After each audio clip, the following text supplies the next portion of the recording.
My job was really to use my staff and to identify countries with resources our corporations want, like oil, minerals, and such things, and then arrange a huge loan to that country from the World Bank or one of its sister organizations. But the money didn't go to the country. Instead, it went directly to our own corporations, U.S. corporations, to build big infrastructure projects in those countries, things like power plants and industrial parks and highways and ports that benefited, first of all, our companies that made huge profits off these things, and second of all, a few wealthy families in these countries. But the problem was that the loans also the collateral for the loan was the resources that were still under the ground, usually, like oil that had been exploited.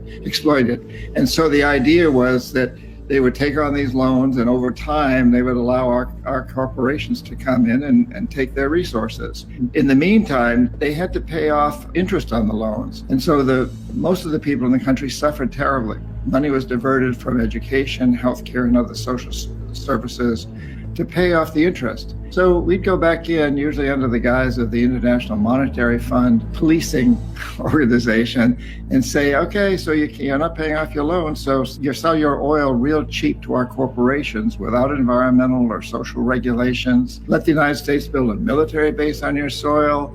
Privatize your businesses, your public sector businesses, your education system, your water and sewage systems, et cetera, and sell them to our investors cheap. Vote with us on the next United Nations vote against Cuba or whatever. So it was really, it truly is a form, still goes on, of colonialism, but as you pointed out, typically without the military. Although the threat of military intervening is always sort of lurking in the background.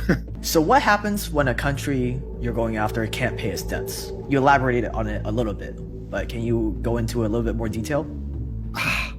We're so happy. We're just so happy because the IMF goes in and restructures the loan.